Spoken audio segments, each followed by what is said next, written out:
Hey everyone, and welcome to another episode of the Consciousness Road Trip podcast. I'm your host, Sarah Watt, and again we're joined by a special guest while we take a deep dive into the tools of access consciousness while we explore this amazing planet that we live on.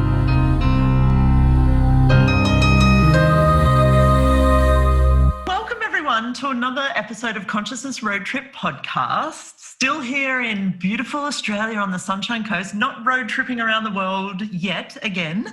And I'm joined by one of my very amazing friends whom I've known and had the pleasure of creating with and knowing and working with for quite a few years now, Miss Viv Adcock. Hello, Miss Sarah. I was telling you just before we started this podcast, when I started this podcast, I guess my desire was to have this thing that I brought around the world with me, and I called it Consciousness Road Trip because, up until a few months ago, my world and my life was very much traveling the world and working with a lot of people all around the world. So I was like, I'm going to make a podcast and talk to people all around the world.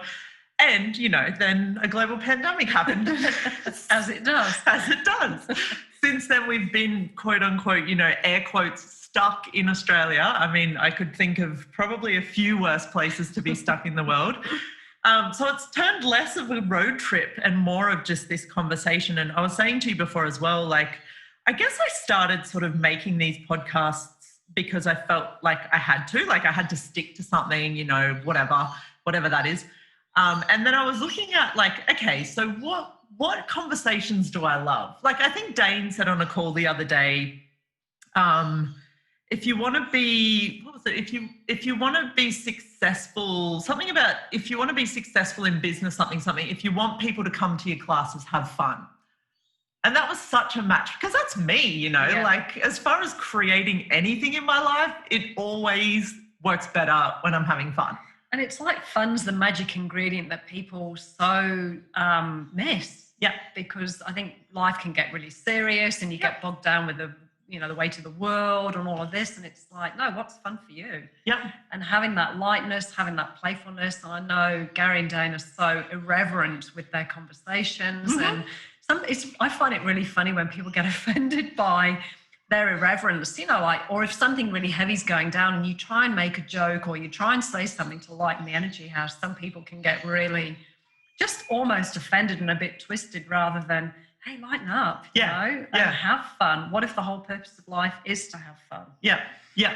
And so looking at that, I was like, okay, so what do I like talking about? What's fun for me? And then you were coming over to my house to do something else. And then I was like, oh my God, my friend Viv's coming and we're both mad horse people. So I was like, and horses are such a joy. There's very few things in my life that bring me a sense of, well, there's actually a lot of things, but horses are up there with the top of what brings me, the joy of me. And I know it's the same for you. Yeah, so I was like, totally. Let's talk about horses. Yeah. And you come across these people that are crazy cat ladies or crazy rabbit ladies or crazy chicken ladies. Uh-huh. And it's not just ladies either, it's gents too. But there is such a space of, in the animal kingdom, it's none of this pandemic thing matters. No. It's not relevant in their world. They're completely just being them. Yep. The birds are singing. The dogs are wagging their tail. Yep. The worms are turning compost. The horses are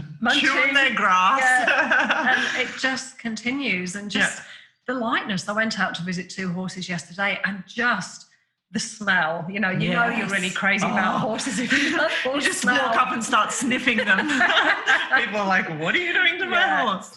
But their energy, touching their body, being present with them, and just the space that they be. They're such a powerful presence, and it's interesting watching what people go into around horses. Some people are terrified and they won't go near them and they think they're this highly dangerous animal. And it's incredible if you do have those fears or those points of view about horses, how quickly they can change. Yep. I remember Gary saying, they are some of the most gentlest creatures on the planet. Yep. They don't want to hurt you. They've got no, most horses don't have a bad bone in their body. Yeah.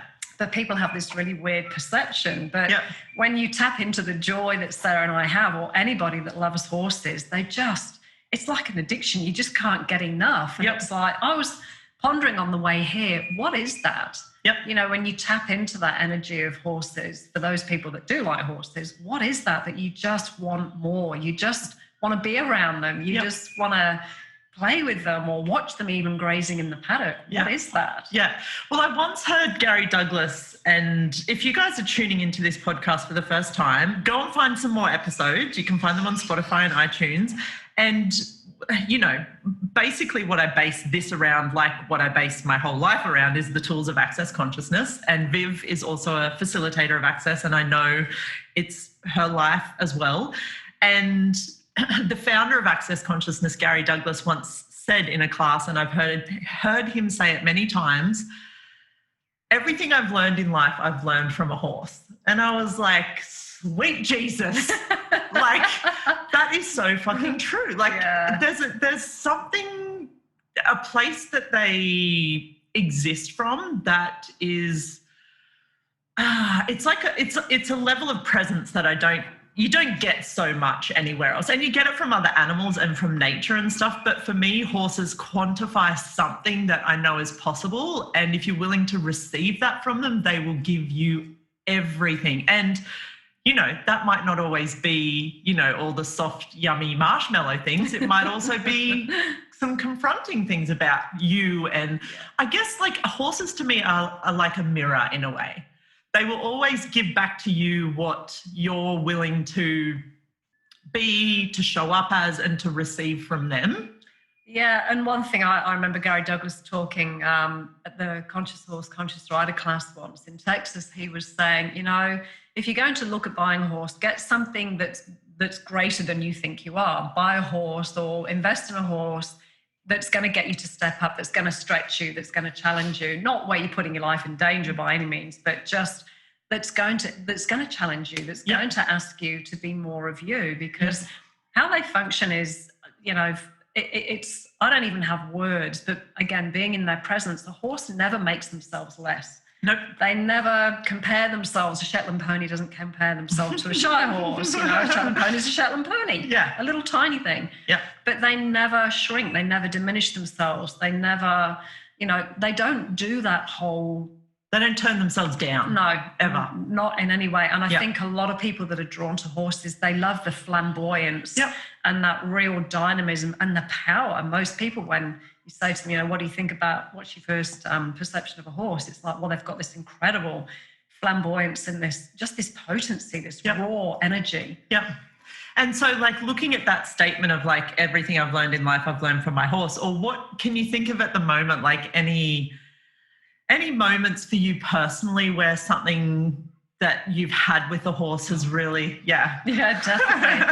I had this pony a while ago, and my girlfriend came to visit me, and she said, look, you know, you can have this horse. She was kind of vetting this horse out for me, and she said, yeah, this horse would be great for you, but you've got to step up. And I'm like, I sat in the car driving home going, I wonder what she means by stepping up. You know, this is before I really knew about access. And it was incredible how this horse could just perceive exactly where I wasn't willing to own the space. It's like, you know, sometimes when you walk into a crowd, if you're feeling a bit less than, you kind of make yourself a bit invisible and you feel a bit uncomfortable in your skin. And the moment I was being that with her, she'd come and lean on me and push into me, or she'd just barge into my space and I'd step out of her way. So it was just this whole, and I didn't really click to this until my girlfriend pointed it out. And then I started to get really bolshy and get really controlling and, right, well, that's it. And I started to fight with her, and that didn't work either. So just like Gary said, it's like, okay, how do I work with this energy? Because it is energy. She was perceiving that gap, and they're so sneaky, the horses. Oh, they will test everything. If you leave a millimetre of a gap, they will find it. And but in a really beautiful way. And so she really got me to just expand who I was being, not stop making myself less, stop letting, and how that reflected in my world, where I was letting certain people in my life kind of take advantage of me or push me around a bit, where I'd lose my voice and I'd make them greater, or I'd not think enough of myself. It was just such a beautiful transition, and how that changed my sense of self once I managed to master this energy with her, where we had this sense of working together and honouring of each other. Yeah. That then transferred almost, well, it was organic, but almost it was miraculously into my everyday life with these people that I've been making myself less than. Yep. It was like, no more. I'm not going to fight you. I'm not going to go into the right or wrong, but this is my space, or this is what I know is true as my reality, and not giving that up. Yeah. So she facilitated it magically. And all of this wasn't verbal. It wasn't like sitting with a therapist and talking about your stuff. Oh, I love that. The horse changed it. Yeah. You know? Yeah. And it's that for me that's really the magic of horses, is that they don't ever, well, obviously they don't speak. There's no words ever transpire. But the moment you're in that horse's space, they have your measure like that. You don't need to say anything. You don't need to do anything. They have your measure instantly. And for me, like, because I know you guys out there listening, if you've heard any of these podcasts, if you've done any work with Access, it's energy-based work, whatever. It's an energy-based way of changing anything, and a way of perceiving, knowing, being able to receive anything as well.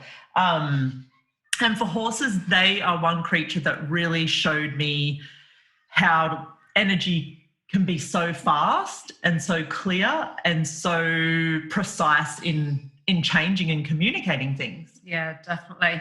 And it's funny, when I was listening to you introducing this thing, you know, the road trip, and I'm like, well, Sarah, you have been on a road trip. You've been on a road trip out to look at this new horse. Yes. So tell us about Ollie and how he's going to contribute to your world. It's funny too, you know, and the other thing about, you know, there's been horses in my world that have, so let's look at my first horse story was maybe, it must have been about 2 years ago. I was at an Access Consciousness class in Venice.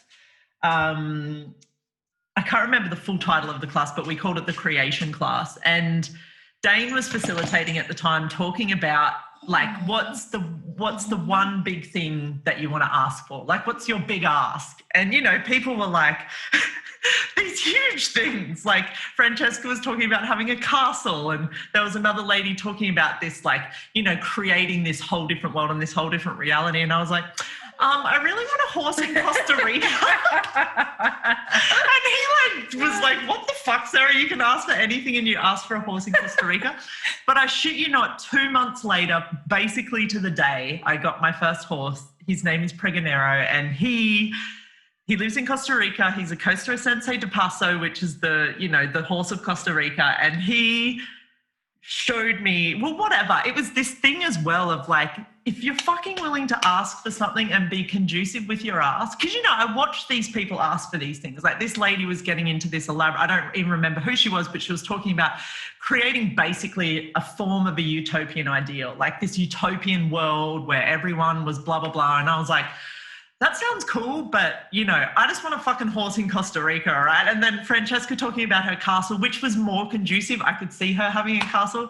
But I was like, you know what? Like, for me, this is what I want in my life. And because that match of what my ask was and my willingness to do and be whatever that was, boom, 2 months later, I got Pregonero. And coming back to what we first started the conversation with, you can probably sense and hear in Sarah's voice that fun, that lightness, the magnetism, that yes, this is what I would love to have, because I think a lot of people get lost with, I don't really know what I want. I don't really know what I want to create. And it's an energy. And so that energy of, I'd like a horse, I often use the analogy of, you know, the pilot in the plane at the beginning of the runway when all the lights go green. It's like, for me, that energetic congruency when you ask matches that. And there's a real that lightness, that zing. That when you ask, everything's just everything gets out of the way, and it can show up instantaneously. And then from there as well, like, so what if you guys as well, because I know as well, when you're like, well, I don't really know what I want, start with some small things as well. Because the other thing that happened with Pregonero, my horse in Costa Rica, was, okay, so that happened, the ask, and then I created him. And then the very day I met him was like a whole set of doors to a whole set of universes open. Like, I remember the day I got to the paddock area in Costa Rica where we ride, and I'd been sent a couple of really dodgy videos of him on my phone. I had no idea really what this horse looked like, except I knew he was kind of white and had brown patches or black patches.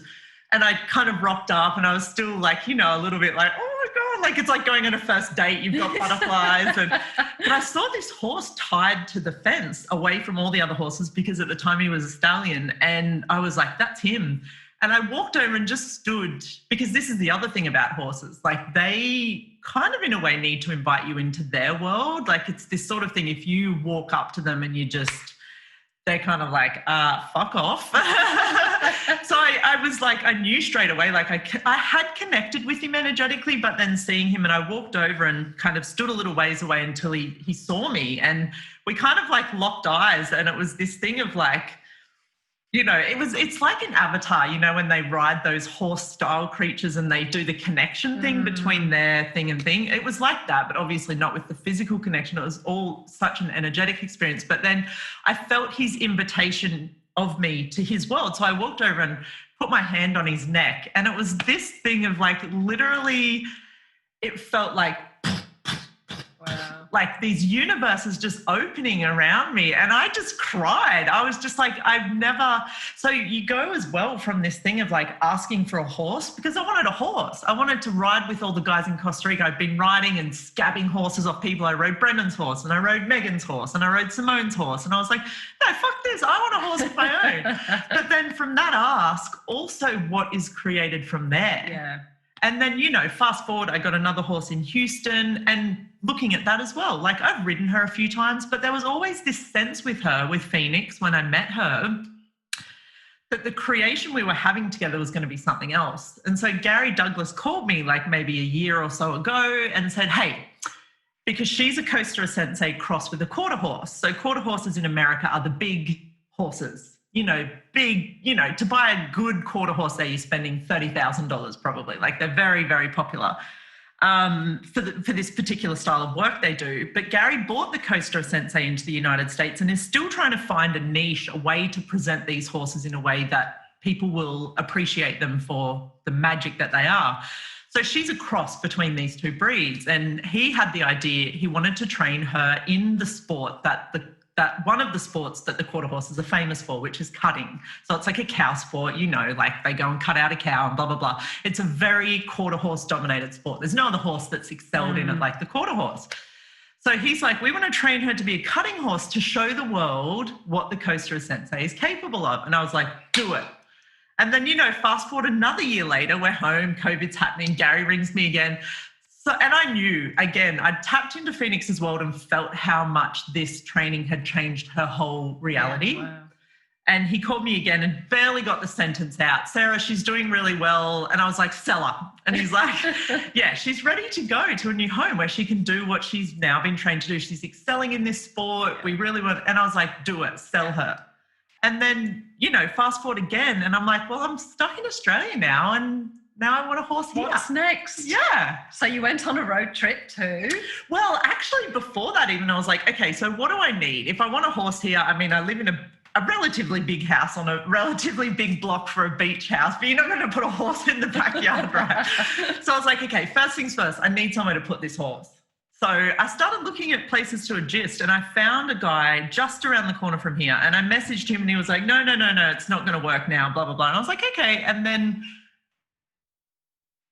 like a week later, I got a message, or maybe 2 weeks, he said, oh, look, we're ready now to take on a horse. And by then I'd booked a couple of other places. I said, yeah, cool, I'm going to look at this other place and blah, blah, blah. Anyway, I went there, and the minute I met him, there was a match to his universe that matched the energy of whatever that was, the future I desired to create. The minute I shook his hand, I was like, this is the place I want my horse. And I mean, they rent a house that's on 5 acres. There's no arena, there's no round yard. He's got a nice little set of stables. Somebody can, but I'd been looking at places with proper horse, and I was like, don't give a fuck. This is where my horse is going. So I said, look, Mick, it's wonderful to meet you. I want to put my horse here, but I don't have a horse yet. And he's like, yeah, no, I get it. He goes, I know a lot of horse people. Let me have a look out for you as well. again, like 2 days later, he's like, Sarah, I think I found a horse for you. Sent me a photo, looked at the horse and knew right away. Yeah. And just having that, you know, and you talk about everything I learned in life, I learned from my horse, that sense of knowing, that acuteness, it's instant. You know when you know. Yep. There's no thinking, there's no linearizing, there's no logical, there's no mental masturbation about shall I, shan't I. It's just yes. Yeah. It's so clear. Yep. And the contribution that is to the rest of your life. Yep. If you can start, if you can acknowledge where you have that in your life already, where you know that you know. Yep. What if you can have that in those areas of your life where you're questioning or second guessing yourself? Yep.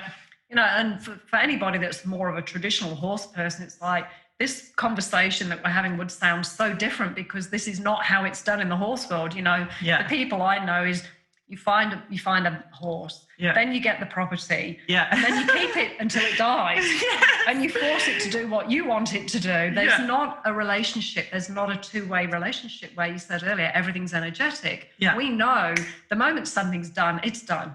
The moment an energy changes, we know it's time to look for something different. And so with the horse world, their willingness to get you to live as the question, to be as the question. If you're approaching the horse with a certain energy or in a certain style, or, well, I want this horse to do this, rather than going, hang on, what capacities has this horse got? Like and Phoenix, what question can I ask? Yes. Yeah. They just try and squeeze this incredible space of universe of possibilities into a little tiny conclusion of, right, well, I want this horse to do this. Yeah. And then they get all sorts of behavioural, quote unquote, issues and problems, and things don't turn out because they haven't been able to ask the question. Yeah. And the moment that energy changes, the moment you're willing to look at a different possibility for a horse, you weren't attached to Phoenix. No. You weren't attached to, but she's my horse and you didn't ask me and I want this and I want that. Yeah. You know, they own us. We don't own them. Yeah. And just that, like the thing of like everything I've learned from a horse, it's the applicableness of everything we're talking about in every part of life. Yes. And the cool thing I loved about what you said then as well is how the horse world functions and where can we, and again, everything I've learned from my horse, and where can we apply this everywhere? We as these people that are choosing and demanding and desiring something different in whatever area that is, horses, business, bodies, money, like whatever it is that you guys listening know you have a capacity and an awareness of something greater being available, where can you instill yourself in that world and create that fucking change? Because the other thing with this as well is, like, I've met these two people now. So Mick, whose property Ollie is going to, Casey, who bred and trained Ollie, who I've been working with the horse before I move him out here. I fucking know I've changed both of their worlds. Absolutely. And they have changed mine. Yes. And these are people I've never... You know, I met them 2 weeks ago. Yep. And I know that their life is now changed because of me showing up and what we've created here with this. And even looking at that, it's the horse that's the catalyst. Yep. You asking for a horse way back in Italy, you know, if you could ask for anything, it's like, well, it wasn't just one horse and this is the definition of it. It's multiples. Yep. And like you say, every choice, when it's really congruent, that ask, it does open universes of possibilities. Yep. And if it's not a horse for you guys, what is it? What is that one thing you could ask for today? That one small fucking thing. And sorry, I'm swearing a lot on this podcast. It's weird. I don't usually swear this much. Not that I care. But what is that one small thing that you can add to your life today? And I can almost guarantee it's going to be the thing. Like, I mean, looking back at my life, horses have been something that I have had this weird whatever it is ever since I was young. And I've always had them in my world, and it's always been like a varied thing. Like, what is that one thing? Maybe it is since you were a child that has been a seed, like a bubble in your reality that's kind of come and gone. But whenever you touch on it, whenever you think about it, whenever it becomes into your awareness, you get lighter. Yeah, and it's like there's an aliveness, there's a vitality, there's a vibrance, there's a just an energetic, oh my God, yes, this. Yeah. What can that be? Like, where can you start choosing that to see what will create. Yeah. And going back to the beginning, what's fun for you? And I had a client in yesterday and she said, oh, I've always wanted a Mustang. She's just celebrated her 60th birthday. Good. Mustang as in a car. Yes, people, not a horse. But, just to be clear. Yeah. So when Sarah said, what's that one thing? It could be, I don't know, a model aircraft that you've always wanted to fly. It could be, I've always wanted to sail in the Sydney to Hobart race, or run a marathon or a half marathon, or whatever that is. Drive across Australia, or in Australia it makes me think of it. Go cage diving with sharks in South Australia. That's another one for me. Yeah. So what is it that absolutely lights you up that you haven't been allowing into your life? Because that lighting up, activates that joy. Talk about instilling. So where can you instill these choices more and more into your everyday? And that starts to eliminate, if you've got, people with depression or health issues or money problems or whatever. When you actually realise, hang on, this is just a choice. I can actually choose to go and buy my model aircraft, or at least go and hang out at the model aircraft club today, or go and pat somebody's horse, or start to insert those things that you really desire that really make you feel more alive than anything.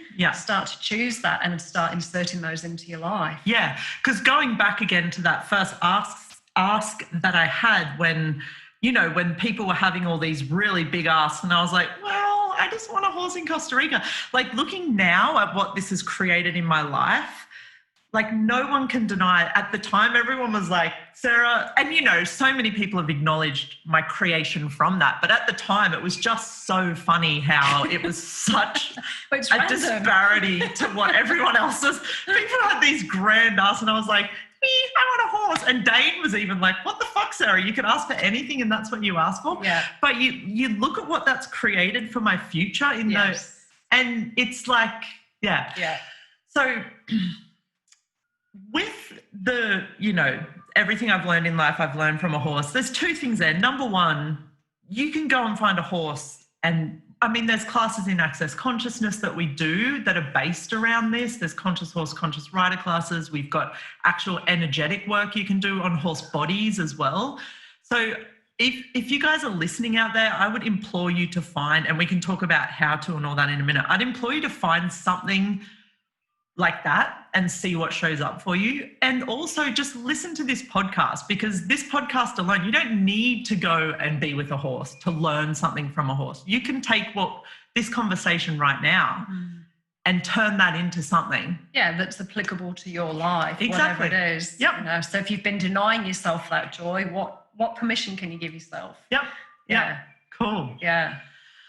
Awesome. So I don't even know how long we've been going for, but I feel like this has just been, and see, what if even today, guys, you could ask yourself, what conversations do you want to be having as well?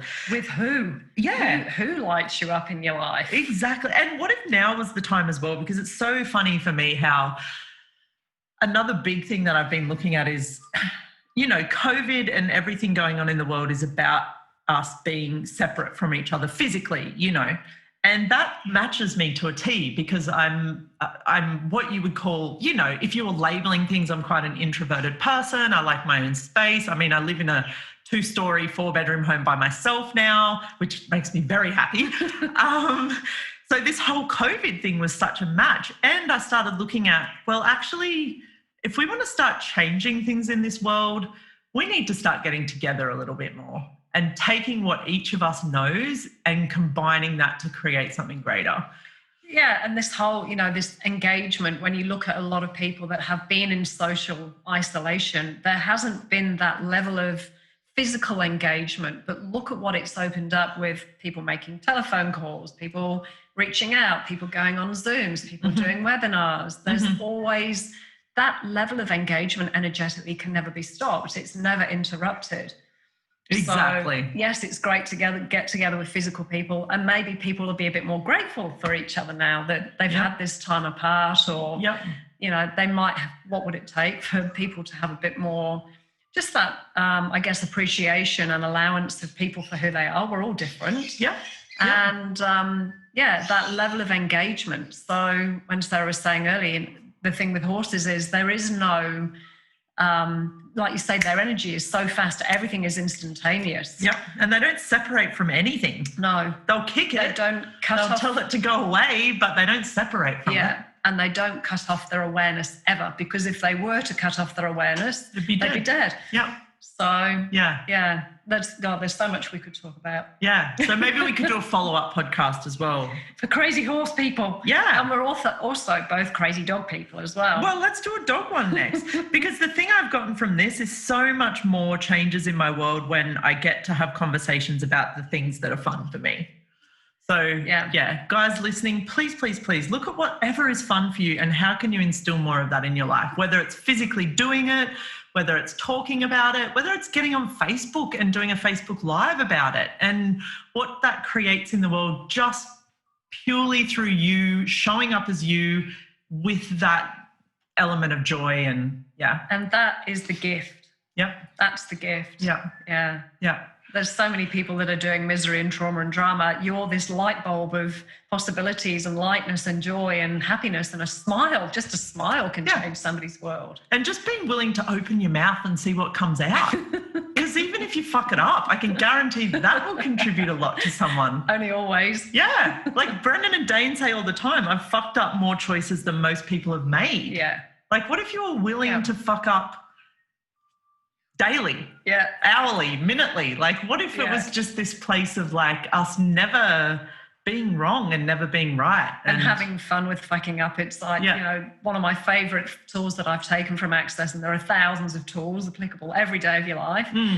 What if you're not as fucked up as you think you are? But also, it's good job I'm cute, because I'm not very bright sometimes. And look at also a horse in that regard as well. Again, like all of this stuff, if you even have time to sit and watch some horses, like if a horse falls, if they have a rider on their back and they balk at a jump or they fall down, they don't get up and go, oh shit, who saw that? I hope no one noticed. God, I'm such a klutz. Yeah, they get up and they keep running. They keep going. Yeah. No judgment. Yeah. None whatsoever. Yeah. They're willing to be and do whatever in that moment is going to create greater. Yeah. Yeah. And forward movement, like they're always on that. I think that's the other thing about me that's such a match. Forward movement. Yeah. There's no back for them. Yeah. Like even you've got to teach a horse to back up. They don't naturally ever want to go backwards. Yeah.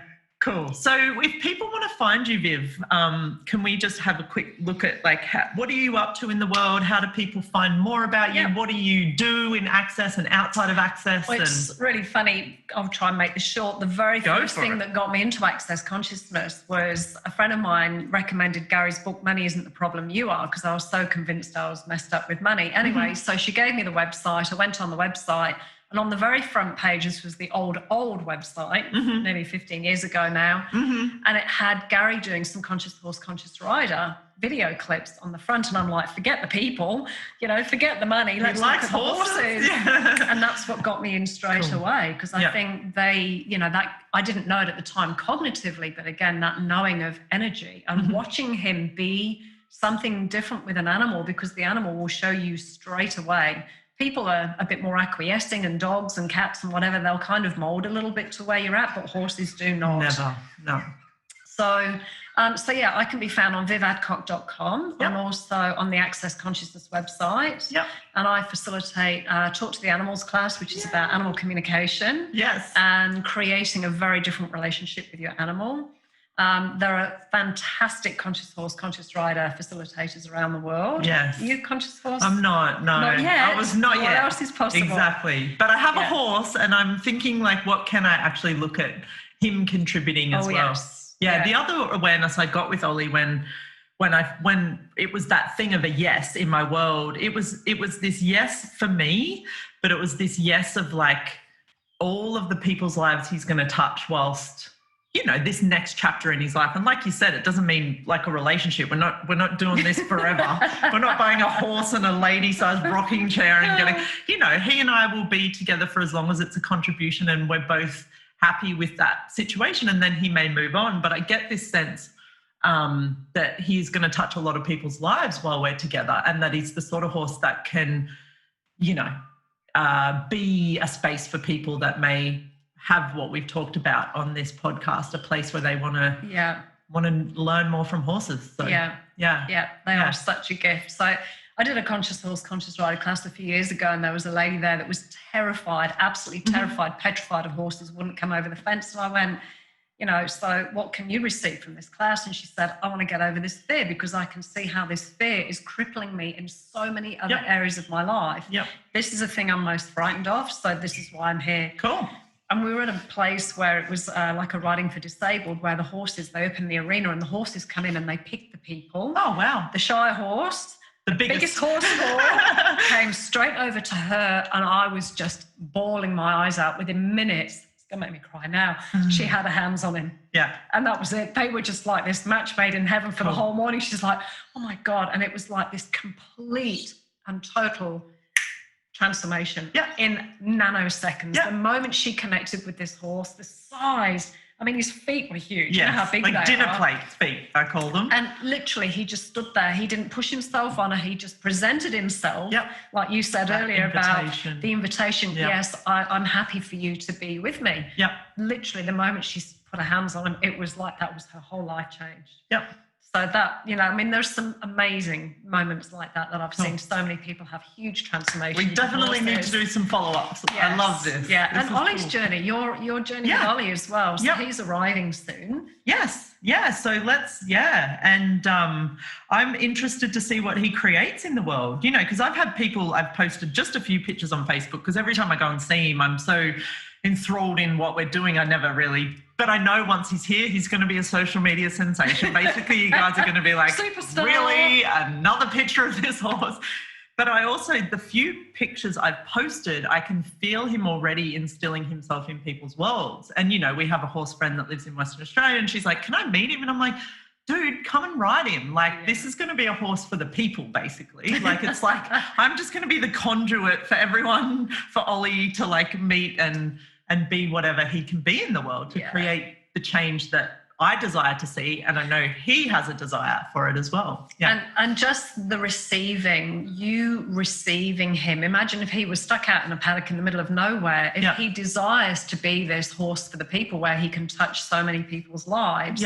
It's this, kingdom of we, the gifting and receiving. You've asked, he's found his way to you, and then what that creates at this point forward, how that goes on. So you receiving him and receiving him as a being, not just, right, well, I'm going to ride him and he's going to do this. You receiving his very being and the essence of him. And how that continues, like the dandelion seed, spreading choices and possibilities and contribution into so many other people's worlds. And for he and I too, like, he's already taught me so much about riding. And that's the other thing, is like, I've wanted a horse as well that I could learn to be a better rider on, which they all do. If you're willing to get on a horse and ask them to teach you to ride, they will show your body. Like, I remember with Pregonero in Costa Rica as well, like, I just get on him and I ask, hey, can you show my body how to sit on you? Can you tell me how I should be sitting when you're walking like this, or when we're trotting, or when we're cantering? And I know my body still has a lot to adjust and change with that. And like I was saying to Casey, Ollie's old owner, I'm like, it's like these muscles get turned on in your body. You don't use those muscles for anything else. Nothing gets you fit for horse riding like horse riding. Yeah, exactly. Yeah. Nothing. So as far as that as well, to have a horse to teach me to be a better rider, I know that he's going to be that contribution to my life as well. So and that's such an honouring of them, rather than, right, well, I have to get him to turn his head this way and hold his head this way and, move his hindquarters this way. It's like, it sets up potentially that conflict rather than the communion and the oneness that can be available with a horse, to have that oneness. And when you see it, could be a cowboy. They've never had a riding lesson, quote unquote. No, well, they don't. They're totally at one with the horse. They're just on them, no matter how much that horse moves. Their body is there with them as well.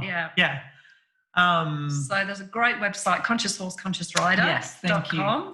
If you'd like to learn more about how to be different with horses, talktotheanimals.com.